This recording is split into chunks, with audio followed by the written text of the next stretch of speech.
what was the thing, if you can recall it, that was like, okay, I thought this would be easier, but it's not. Coming home to adult children.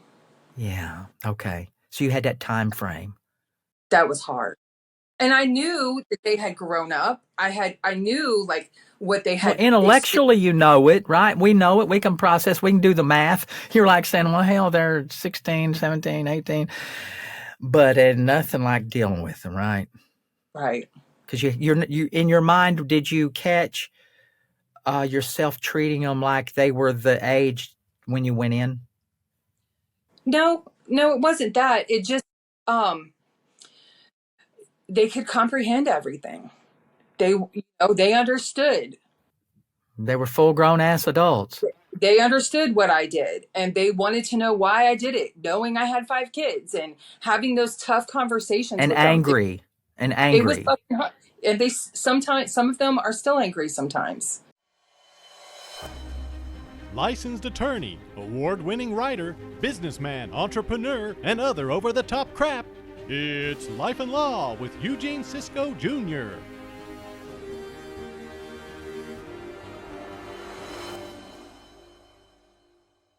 I'll tell you what, guys, we have a real treat here. You are at Real Life and Law, and my name is Eugene, and I say this a lot, but I mean this today. We have a wonderful guest today. Her name is Jennifer, and that's all I'll say about her, except that I saw her on TikTok, and her story was so compelling to me.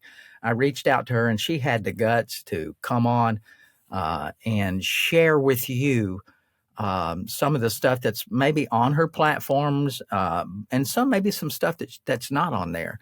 But her name is Jennifer, and what I found intriguing about her, of course, those of you that follow my platforms, you know that I'm an attorney, and I've done a lot of criminal defense work and things like that. And I saw her story, and she talks about, unfortunately, she had a situation which landed her in the federal lockup, and she was there for several years, and she is using her platform to tell the story, to tell what she did, what landed her in there, and what she did to cope. Because that is of all the things I do as a lawyer, and I was a prosecutor for 16 years. So I always felt bad when someone went to jail or prison. I hated it. And as a prosecutor, I always tried to not make that happen. But sometimes you can't avoid it, right? As a prosecutor, you just can't. So I'm going to turn this over to Jennifer. Let her tell a little bit of introduction about herself, and then we'll just kind of get into it, if that's okay with everybody. So, Jennifer, the floor is yours, baby. Hi, everyone. I'm Jennifer. I was in federal prison for 6 years. I was sentenced to 121 months. I know, like, that's 10 years and 1 month. I did get a sentence reduction while I was there, and I got out a little early. So the very first question is, from my perspective, and you talk about this in a lot of your platforms, what was the situation that landed you in the position? Well, first, let me ask, you had never, I think from your background, you had never been in trouble before, ever at all, correct? No, I had been in trouble, but for minor infractions. I had driving while license suspended. I had written bad checks. I actually went to jail once and was charged with defrauding an innkeeper. And that was because I lived in a motel and I didn't pay a bill and I left for like $200. Yeah.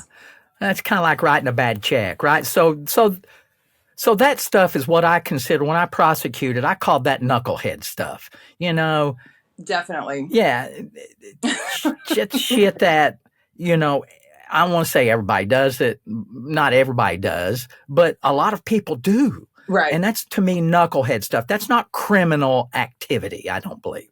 Well, it is. It's against the law. I was breaking the law knowing I didn't have a driver's license, knowing, I didn't have money in the bank when I... You sound like a prosecutor. Come on.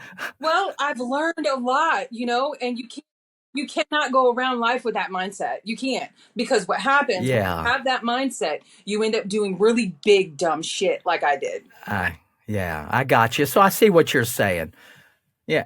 And so that is well taken, that it's like you've heard of the broken glass syndrome. Whenever there's a building and it can be fine in the middle of the city, but whenever one pane of glass is broken, then, and it's not dealt with, then all of them get broken. And before long, that building is dilapidated. So if we look at ourselves as that building, once you allow yourself to, I guess, and so I'm asking, once you're afraid that once you allow yourself these little tiny indiscretions, then before long, your being will be dilapidated. Yes, you are. It's like I started making excuses for myself and excuses for my behavior. And it was and accountability. Right. You're holding yourself accountability to the utmost. And I actually respect that. So I wasn't trying to minimize the thing that you were into. I see a lot of knuckleheads, but in my own brain, they're not criminals. I've seen criminals. Right. From what you described to me, of course, it leads to bigger stuff, and we'll talk about that. But I would not ever look at you and know in your history call you a criminal. So, but that's just me, and that's probably why I only prosecuted for 16 years. I was the easy prosecutor. So, so what was the actual thing that got you where you're at? Well, I was a single mom. I have 5 kids. And at the time, my kids were all in my household. And I didn't get any child support from their father. I got no help from him. And one of my friends started selling prescription pills and started making a lot of money. And I asked her what she was doing, how she was doing it. And I got her to teach me how. It was so dumb. And we started doctor shopping. And that's when you go to multiple doctors and get the same prescription. And we were there for the OxyContin and the Xanax. And where were you? Let me ask, where were you living at that time? Where were you at? In Ormond Beach. When you were doing the doctor shopping and all of that? I lived in Daytona. Yeah. So Florida was the epicenter for that stuff, the oxys, and it was so easy to get. Yeah. I felt like I had found like a loophole in the system because it was so easy to get. So I felt like, oh, this isn't illegal. Like, again, making excuses for my behavior. So, yeah. Yeah, I think getting them. So and that's before they had these tracking systems. Like in Kentucky, we call it Casper. West Virginia has a different tracking system so that these pharmacies can tell when they run a prescription now. So that industry has completely changed a lot. They changed because of what we did. Because of I watch this show. It's one of my guilty pleasures, aside from the Kardashians, is American Greed. There's a show called American Greed. And just as you described, and your mindset was, this seems so easy. And then you believe that your system is foolproof. And then before long, you're eyeball deep in it. And so this American Greed talks about this time and time again, that same psychological pattern you see in individuals. They find something, someone turns them on to something, some way to make money, and they're driven by whatever circumstances. You were a single mother, you had 5 kids, and I'm not trying to excuse it. I'm just saying situations at your time and place at that time were dire, and you believed that this was a way for you to give a better life for your kids and yourself, correct? Correct. It was the opposite. It was the complete opposite. Yes. Isn't it? It's weird. Like, you're like, holy shit, look at all this stuff I can do with all this money. And then at what point, or did it before you got nabbed, at what point did you realize that you were in over your head and that maybe you needed to get an exit strategy? Because on this show, so I'll add, on this show that I watch, from a legal mind and a practical guy, I'm a practical guy, and I'm like thinking, could not these guys just settled for $1 million or $2 million? They had to go all in for the $60 million and then make themselves a huge target. And like, if they could unwind time, I'm sure the normal person in their head says, if only I would have backed up. and stopped. So was there a point at which you realized you were in over your head and that you needed an exit strategy, but you couldn't do it? Absolutely. Yes. I had a few weeks before my co-defendant was picked up, I had talked to him. He was sentenced in our ring as the ring leader. Um, I was the supplier. He was my main buyer, and he was taking it out of state. He was coming from another state buying it from us. Well, I had went to him and told him, look, I need to get out. It's, people are getting arrested. They're saying this person is talking to the police and blah, blah, blah. So he convinced me one more week. Oh no. And that's probably when he wore the wire and then really nailed you. Well, he didn't wear a wire on me. Someone wore a wire on him that week. Okay. And then he was with who I knew as his son, who was 25, facing 25 years. I knew he was going to tell. I knew I knew I was done right then, because I wasn't anyone to them. I wasn't no one. So was there a sting operation, or you had the suspicion?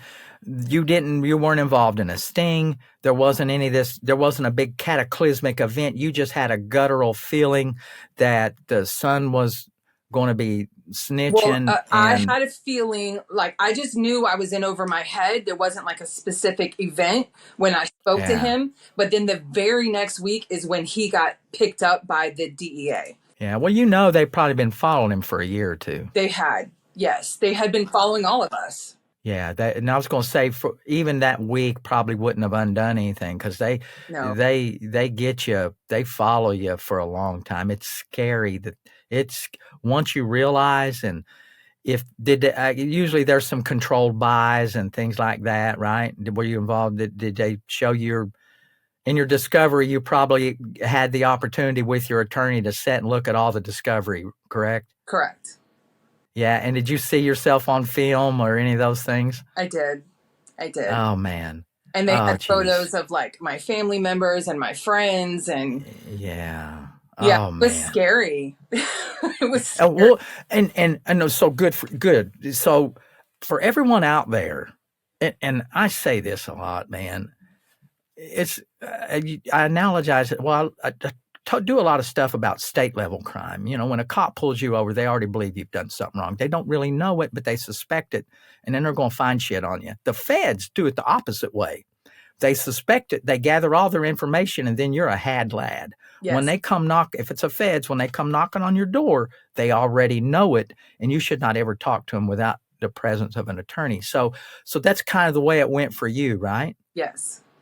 And when you were looking at because I've had the opportunity to do this with clients, when you're looking at the evidence, what was going through your mind? Well, there was one time when we had multiple prescriptions. We would get duplicate prescriptions from someone who worked in the doctor's office. And we would so you had an inside person. Yes. We would take the prescriptions and go from pharmacy to pharmacy to pharmacy. Well, one of my friends that day says, someone's following us. And we thought he was crazy. Well, he wasn't. Someone was following us that day, and it came up in the discovery. So after that event. Oh, and your mind flashed back. Oh my God. You were right. They were following us. Oh my God. Oh, Jesus.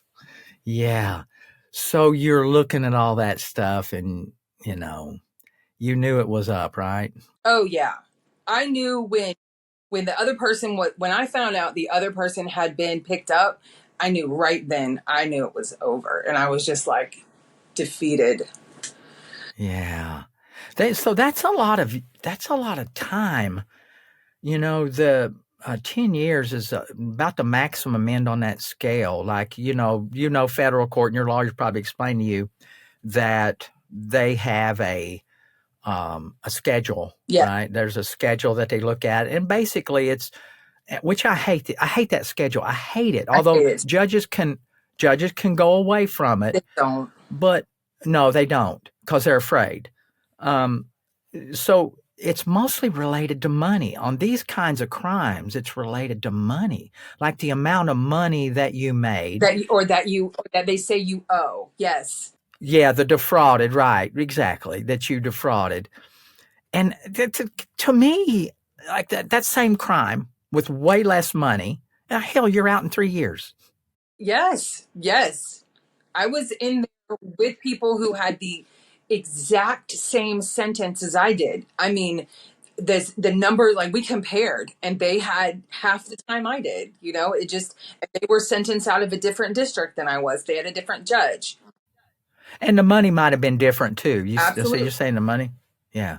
Because the money, they look at the money, and it's just, and I don't get it. Like, I just don't understand the money thing. I do to a degree, but I mean, holy cow, they can order restitution. So if you don't mind, what was the amount of money that they say you defrauded the government? I think it was like 250,000. Yeah. Okay, cool. I don't have to pay that back because I didn't actually like steal that money or anything, because some people do have to pay back money. Yes. Well, good for you. So you didn't have restitution? No. Cool. All right. I had a small restitution of like $2,000. So did your lawyer, did you have a court-appointed lawyer or did you have a paid lawyer? I had a pro bono lawyer. He was court-appointed, and he didn't do anything for me. I was just a trade for him. He was doing his pro bono work. Well, and in all fairness, when they got you, and they look at that schedule and they can argue down that schedule a little bit, but most of the time these judges don't budge from it. They look at the money, and your prosecutors can be assholes too.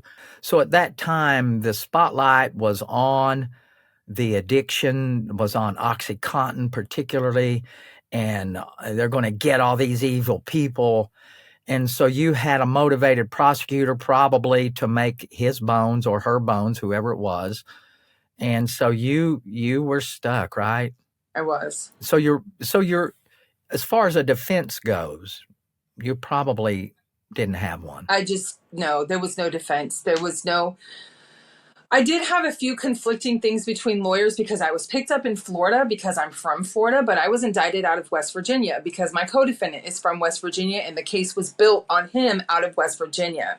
Oh. So in Florida, they do things different than in West Virginia. And if I would have been sentenced in Florida, I probably would have got 5 years rather than 10. And so knowing that sucked. No, and like, because I had a Florida court-appointed attorney, and then I also had the one in West Virginia. And the one they did things differently, very differently. And the one in Florida was like, man, if we could get this case down here, I could get you 5 years. But he couldn't, so. Yeah, he couldn't move it. He couldn't change the district. I mean, it's just crazy.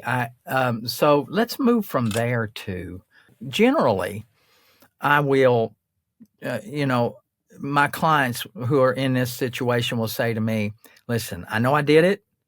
I want to plead guilty. I want to get a good deal and move on. Did you have that conversation? So that you're not wasting your time with discovery and all this crap and a trial date. And, you could languish around for another year and a half or so. A good lawyer could drag out even a federal case a couple of years. I was ready. I just wanted to move forward. I wanted to just get it over with and start my time. Once I realized when the first plea came out for me to sign, it was for 14 years. Once I realized like I was really going to prison, I was really doing time, I was just ready to rip that Band-Aid off and go. And your lawyer negotiated down from 14? I got acceptance of responsibility. So they gave me a few points because I was sentenced not under mandatory minimum, but under the guidelines. And I got a few levels off for that. So that's right. So again, for education of people, they give you a point value system, right? Which translates into time off. So when you do your pre-sentencing, they factor in all these things like, have you ever been convicted before? And they factor in all kinds of things. And then that reduces time off your sentence, right? Yes. That's why a good lawyer sometimes can argue those points. And some people will say, well, what difference does it make? Well, if your ass is spending time in a pokey, it means a lot. So that's where sometimes where your lawyer can make a difference. Yes. So let's think about, so from the time you pled to the time you actually went in, how much time elapsed? And the reason I'm going to ask a follow-up to this. So what's the period of time from the time you knew you got indicted, or did you get indicted or get arrested? I got indicted. So from the time of indictment to the time you actually pled, what was that like? How much time? I was indicted in July, and I pled in November. And then you were sentenced in February. Yeah. So during that time, were you on home confinement, home incarceration? I was. And they gave you time off of that too, probably. No. They didn't give you time for your home confinement? No. Oh, wow, that was rough. All right. Yeah, and that's also expensive too. You get home confinement charge. That's a lot of money. So God bless you. So when you finally went in February, right? Yes. Were you actually processed in February? Yes. I went to sentencing and was remanded from court and went into the system from then. Yeah. So did they move you, or did you go? You usually ask you if you have any preferences? Was your lawyer prepared to give a preference? They don't. They do ask you, but they don't go by it. That's sometimes a myth. Yeah. That is a myth that people, once you're sentenced, the judge can put whatever they want on your paperwork, but once you're into the BOP, they put you wherever they want. And that's true. The only thing that matters is your time, and if you're sentenced to do any like programs. Otherwise, the BOP doesn't care. Well, and that's true, but these judges have a little bit more sway in my experience, because I have seen them ask, and not just once or twice. Usually a judge will ask from the bench, does your client have any preferences? And I've seen situations where they were totally unprepared to at least give a damn answer. I mean, like, shit, but give me somewhere warm. I mean, I did request a preference, but I didn't get it. But I had co-defendants who did request preference, and they did get it. So yeah, it just depends, yeah, and that sucks. It's so arbitrary. It was disappointing, to say the least. Yeah, on top of everything else. Yeah, on top of everything else, you're absolutely right, because when you're in the situation you're in, right, you're looking for the littlest of things to give you a damn victory or hope. I would call it a victory. Anything, a win, yes. The smallest thing means so much. And I remember that day they picked me up from the county jail, and they're telling everybody, like, you have to give them your number once you get into the U.S. Marshal's custody, and they're telling us where we go. And they tell me Tallahassee, and I was like, no. My judge said I'm going to Coleman, and they're like, no, you're going to Tallahassee. And that was it. And so you were there. They didn't transfer you out. They that's where you were at, and that's where they did all. No, of your I did transfer. Okay. Once I was there for a year and a half, I transferred to Coleman. Did you ask for that transfer? I did. I did. And they gave it to you. Good for you. So why'd you pick Coleman? Why did you want to go there? Was it closer to home? Yes. Okay. Yeah, it was closer to home. It was a camp, so there was more privileges. Oh, so you were in the camp situation where you weren't behind a wall per se. You were it's locked up. I tell people, I had a federal magistrate tell me once, I had a family member that got involved in some unfortunate things. And he said to me, and I know him very well, he's a really, really good man, good guy. And he knows me. We run a lot. We used to be in races. And he said, man, but they're they're in a camp. And he said, it's a good spot. And I'm like, damn, it's still prison. It's still. I actually went through all different levels of housing. Like I went through all the way from the lowest to the highest for the women. So you were behind the wall doing all of that mess and then worked your way out to the camp situation. I did. And the camp is a hell of a lot better. Oh yeah. From what he said, I've never visited. I have never visited anybody in the camp situation. I've visited people behind. There's a maximum security place, and I had a client that had a slip and fall in Martin County, Kentucky, and it's a renowned. It was renowned for a lot of stupid reasons, like it was like very, very expensive when it was built, and then they jacked up the foundation and had to go and refix it. So it's renowned for that, but it's maximum security. And I had a client in there, and it gave me the creepies whenever I went in there. It's not a place I'd want to be. So you were transferred. So you earned the camp situation? Because I don't know this. Did you earn the camp situation on your merits? I did, yes. Oh, okay. Good for you. So you were there and you got with the program and you realized I can't resist. I just got to do what they say. And yes, and in order to get camp status, because I was housed in a low at that point, and in order to get camp status, you had to like work certain jobs for 6 months and not have any infractions, and so I did it. So you dedicated yourself. That was your goal. So you turned these little things. That was your goal, right? I had to get out of there. It was awful. And that's something for right. But that's something for everybody, no matter what situation you're in. You need to try to work on a plan to better that position, no matter what it is. So in your situation, your goal was to not be there and to be somewhere else, which was an attainable goal, and you just had to do the work, right? Yes. Yeah. So you had this instinctively, you had that and you understood it. Most people that, and I'm sure you've seen people, don't understand it. They're so resentful, they're angry, and they're just not getting with it, right? And it's sad. And yeah. they're only hurting themselves. Yeah. Because when they got you, they got you. They're the ones with the stick, right? Right. Yeah. And it's like, even like I deal with my clients when CPS actions, and I said, listen, when the spotlight is on you, you got to suck it up and find a way to grind it out, do it with a smile on your face. And then it will be done. It will be over. But if you are angry and resentful and push back, it is not going to serve you well. Right. So you were there in Florida for how long? What was your stint there? What was the longest I was in one place was 3 years. And that was the camp.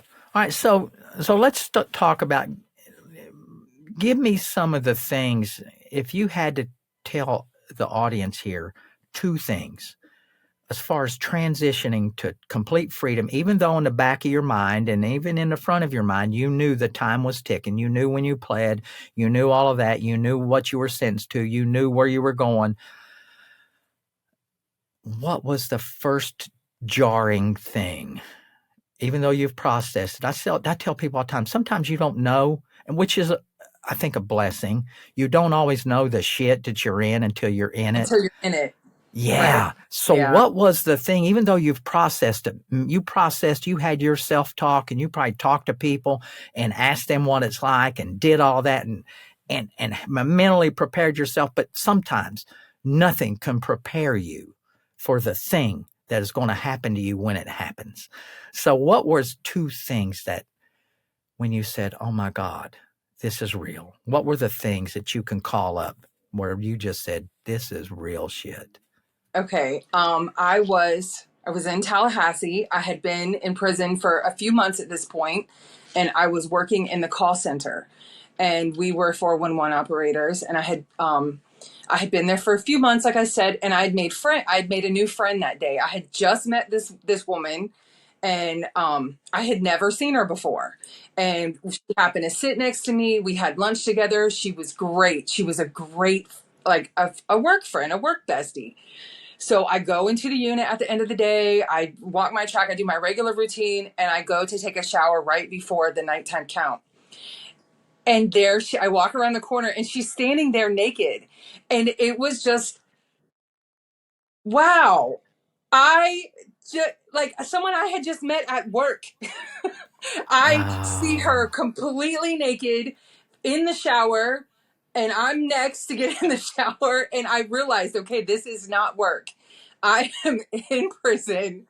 Like, because in my mind, I had made that connection as her, as like my work friend, and I'm you didn't going. think there was nothing. I wasn't thinking it's when I went to work. The reason why I took that job as a 411 operator was because it was a real outside world job. So I could, in my mind, pretend I was outside and pretend I was at a real Good job. for you. But you were looking again, we're looking for something that you makes you feel normal. It made me feel normal. But then in that moment, when I walk around the corner and I see her standing there in all her glory, I realize I'm Oh in prison. man. And It you was like can't a unsee. There's certain shit you just can't unsee, man. no, and it just became normal. Most of those women, we all saw each other naked. Like it just became normal. So yeah, Did she that make was a pass at you? no, no, no, no. She was just a friend. She was just a friend, and no. Okay, so she didn't make a pass at you. So the thing that got you that was jarring to you was that I have to strip down and be totally naked in front of another person, and I've never done this before. Right. And someone that I had just met at work, like I had just Yeah, made out. yeah, And then I'm like, yeah, it was a weird yeah. Your transition guy, to go your through. guy knows one thing, but your work buddy is a whole nother, right? And it's like, just getting used to that. Like, oh, we're talking about work, taking off our clothes, getting in the Oh shower, man. you know? So what was the next thing? So what was something else? So that was your introduction right there, like, holy cow, this is real. I was the first time I was woke up in the middle of the night by a guard to go take a urinalysis. That was I mean, I'm in prison. I've been here for months. I had been there, I don't know, probably 9, 10 months at that point. I'm sleeping and I'm woke up in the middle of the night by a flashlight and a guard, tapping on my bunk with a flashlight. And it's startling. And then Yeah. he puts a cup in my face and is like, go fill this up. And I didn't know that would happen. But yeah, it happened a lot.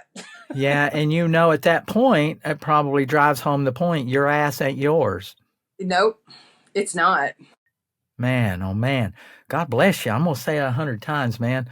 You know, I'm have a strong faith. My grandfather was a Baptist, and of course I converted Catholicism after I got married, and I'm like, oh my God, God bless you. I mean, I just I could do it if I had to. I'm a stubborn guy. I wouldn't want to. There's a lot of shit You that couldn't I pay to would do. do it again. I know that. Yeah. Yeah. So do you think it was because it was random, or was you targeted? Do you think someone kind of trying to build some drama up I for you? think at that moment, it was random, but there were times I was targeted. At that moment, I was still very green, and I was just focused on getting to camp.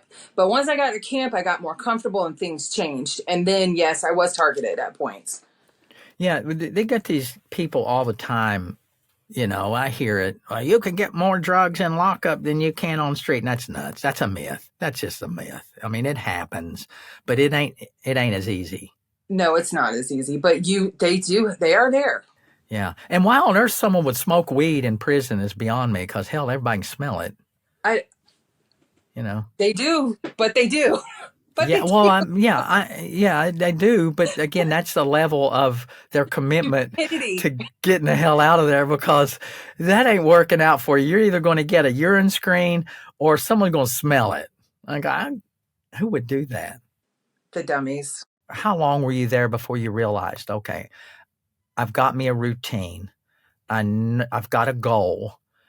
At what point did you, I don't want to say become comfortable, but at some point you got to become comfortable where you're at? How long did it take you to actually become comfortable with your situation? I probably didn't become comfortable with my situation until I got to Coleman, and that was after about a year and a half.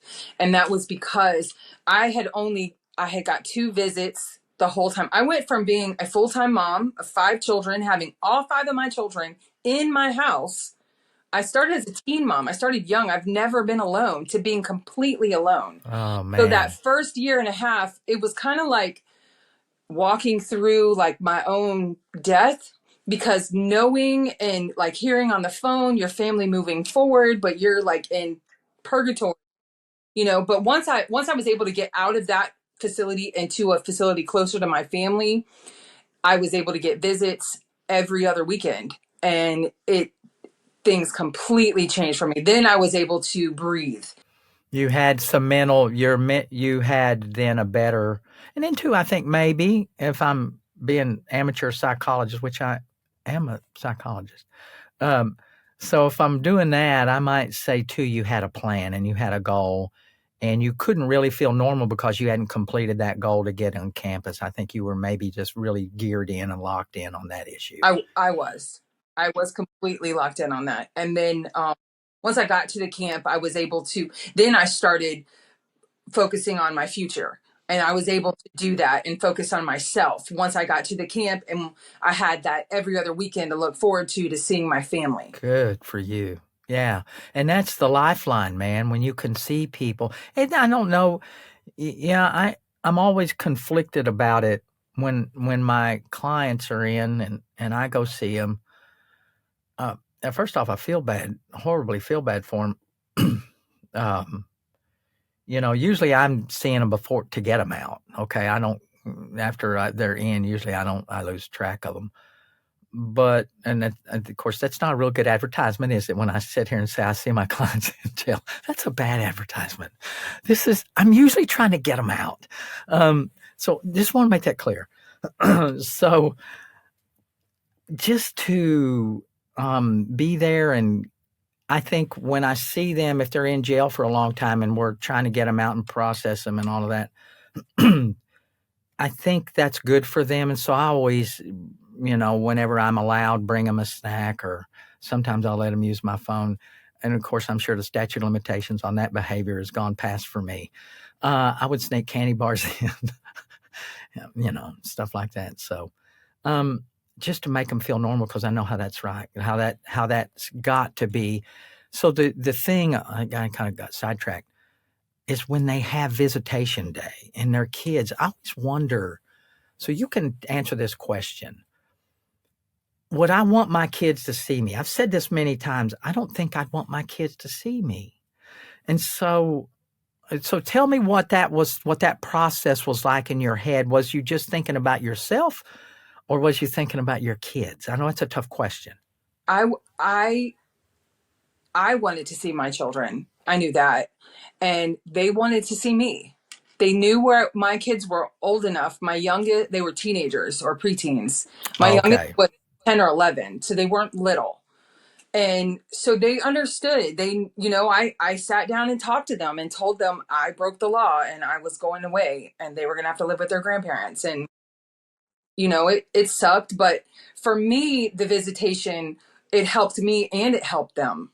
It helped all of them, like my mom and my children. I remember there being times when they would come to visit me and I would be like the referee, and my kids would tell on Nana and Nana would tell on the kids. And that helped you in some weird way normalize, right? You were like, okay, now you're mommy, you're laying down the law, you are separating the fights. I totally get that. Totally get it. And it helped a lot. And then there were families where they wouldn't tell their children because their children were smaller, or they would lie to their children and say they were at school. But kids are smart. They can read, and one of them, like her daughter told her, Mommy, I know this is a penitentiary. I can read the sign, No. So, but didn't think that one through. When at the end of my sentence, I ended up in a max security facility for women in West Virginia. And when I would not allow my children to come up there. My daughter was 17 and took a trip and wanted to come see me, and I wouldn't let her come up there. It was so strict. Visitors got strip searched, and I knew I was going to be out in a few years, and I was like, we'll just video, because at that time they had incorporated the video chat. So we did that every week. And I was like, well, just continue to do what we've been doing. I don't want you to come up here. And she was like, I want to come hug you. And I said, I wouldn't let her do it. Yeah, as an attorney, the place in Martin County, it was a maximum security. I'm like, can we? They never don't strip search it, but they will. They do pretty invasive search, and I always ask them, can we coincide this with my proctological exam, and then maybe I'll get a 2-for-1. Right. Yeah. So that was where you ended up. So we're going through all this mess, and I know people. So I'm going to ask this question. People might want to know it. So when it kind of relates to the lady that you saw naked, your coworker, the first time. That's why we say it naked. I'm all hillbilly, so we say it naked. So was there any people hitting on you, not hitting, but making advances in a sexual nature or any of that stuff? Was there any of that? Oh yeah. Okay. Of course. And so you did see that. So that's not a myth. That goes on, correct? Absolutely. It goes on there. I saw inmate officer interactions. I saw inmate on inmate interactions. I was a lookout for an inmate and officer, and I was paid with Bath and Body Works, and I was perfectly fine with that. I would do that for Bath and Body Works. I mean, you know what? There's just nothing like a good Bath and Body Works lotion. and some shower gel. When you don't have anything that smells good. Oh my God. So God, we're real now. So that's real. So you were, good for you. So you were, but weren't you afraid? Again, we've talked a little bit about making wise decisions. Were you not afraid that might come back and bite you in the ass?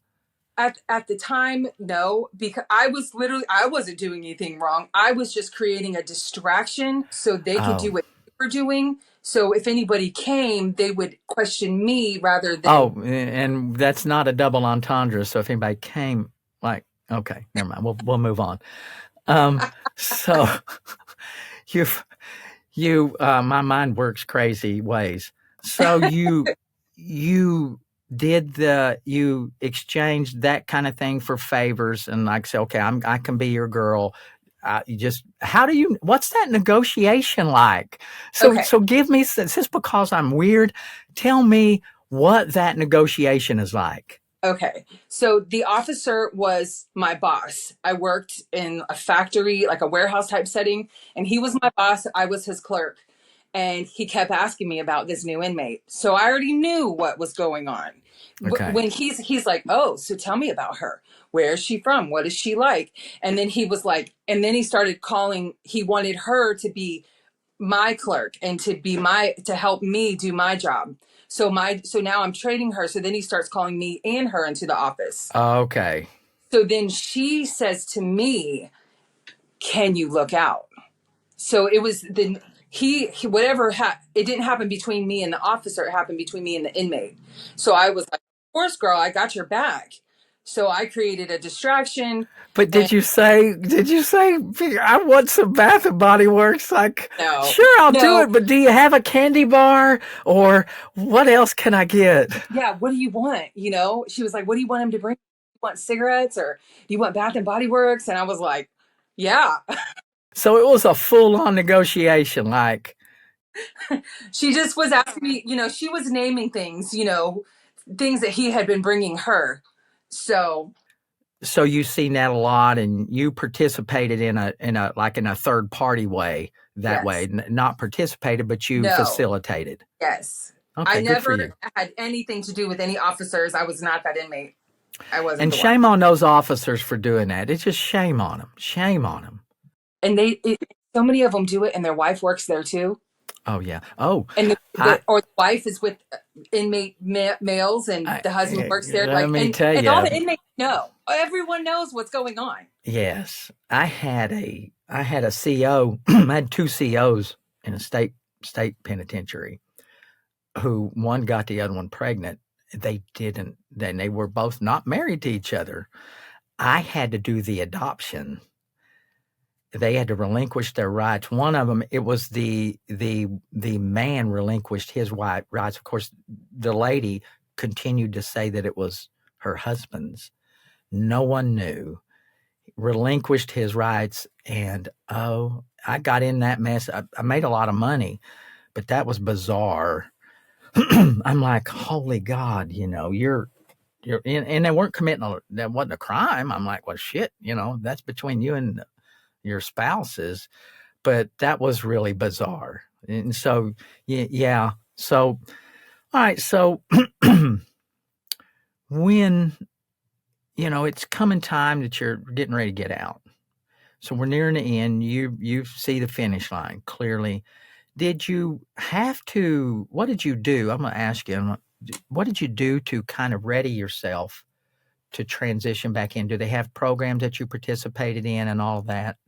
Well, they do, but no, I didn't participate in any. I was sentenced to 10 years, and you do 8.5 on that. And in 2017, I was granted a sentence reduction, and President Obama had changed the law and given all drug crimes a -2 point reduction across the board and made it retroactive. And I had to fight for mine. So most people got it in like 2014 and 15 when the law passed, and I had to fight for it, but it did come through in 2017. But at that point, I wasn't scheduled to get out until 2020, until October of 2020. So I still had, 2.5 years on my sentence, and I wasn't really thinking about going home yet. And I get called to the case manager's office, and she says to me, surprise.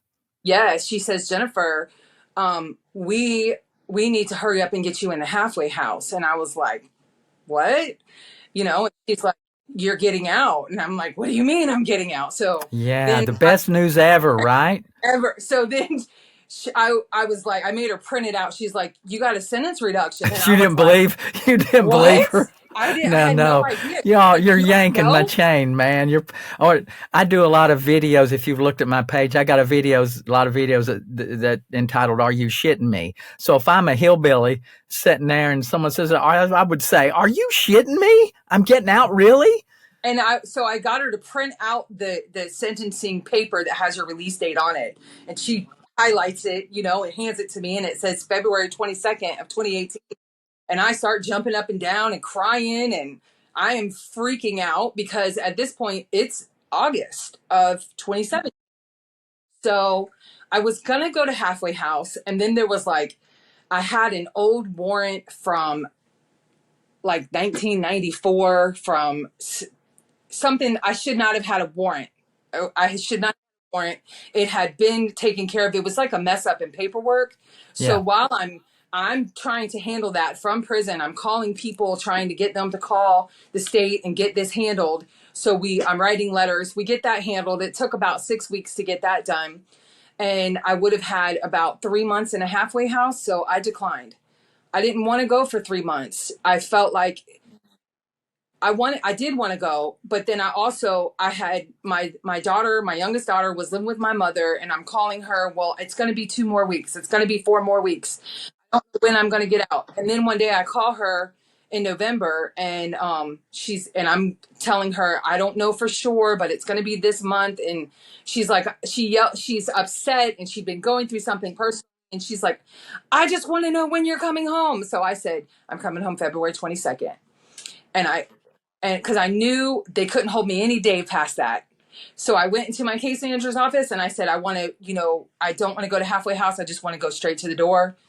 And that's what I did. Good for you. So you did I'm getting out of here. You walked past, so you see it in the movies, and someone picks you up at the curb, right? I did. Yeah. Oh, cool, man. That's cool. Yeah, it was cool. Yeah. Well, I mean, it was cool. That's the way. I mean, that's to me. I'm tickled for you. So, we'll wrap up a little bit here, and I've kept you. I want to thank you, man. So, what are So now you did have some normalcy. So that's why the camp situation was kind of cool. And then even though you had a break from that while you were in the maximum facility until you actually got out, you still maintained good contact. And what's give me two things. Give the audience two things here that you had more of a time accepting or transitioning when you finally got out. Give me two things. Give us two things that really said, Jesus Christ, I wasn't expecting this. Once I got out?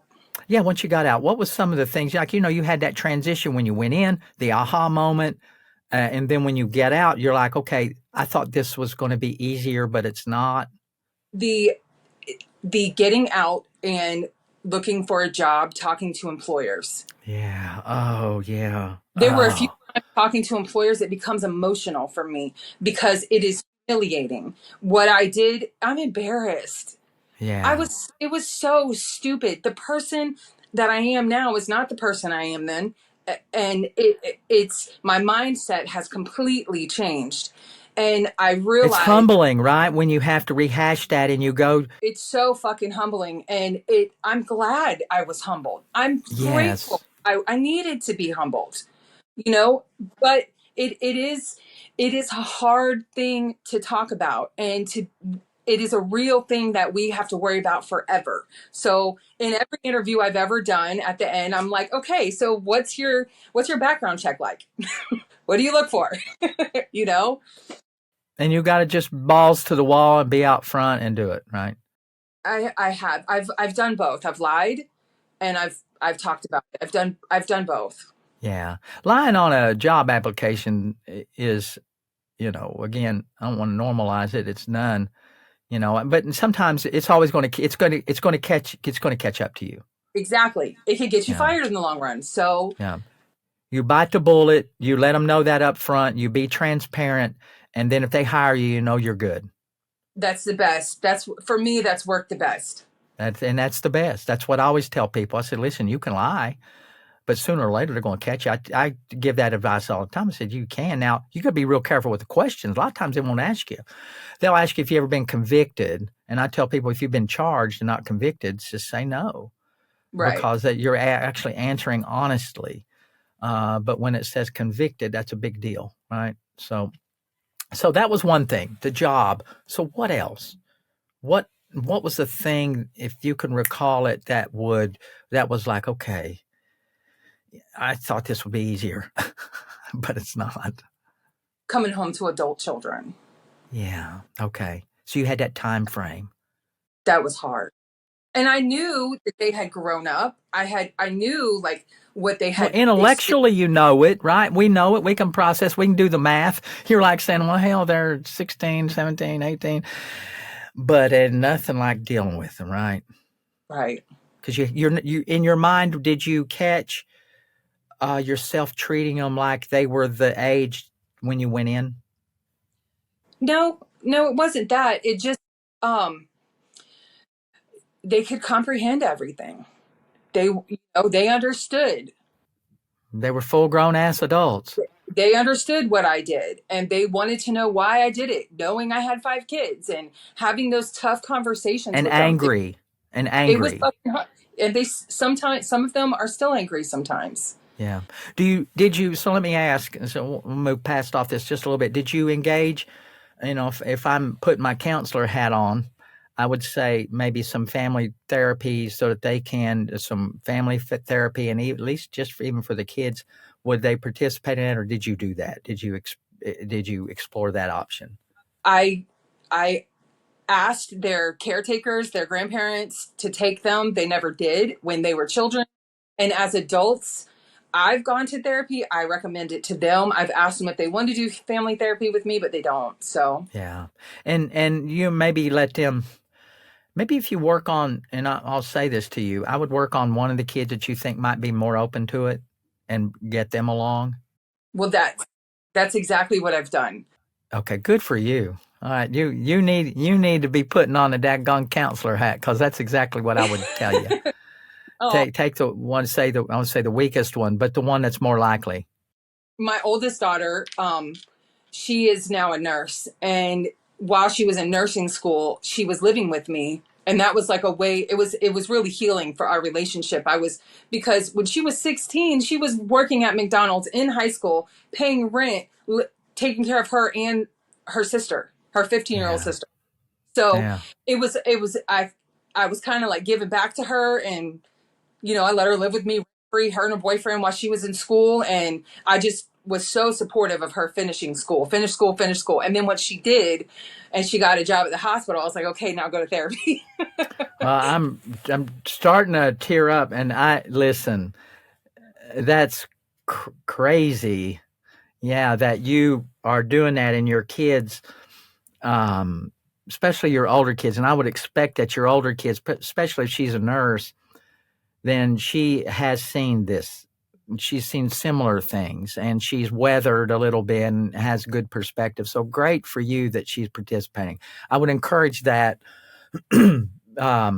Excuse me. I would encourage that to move forward, because that's going to help you. And then she's going to tell your other ones. She's going to say, "Listen," And she does. Yeah, good She for you. does. She's their mama. She's their big sister. And, she's always looked out for them.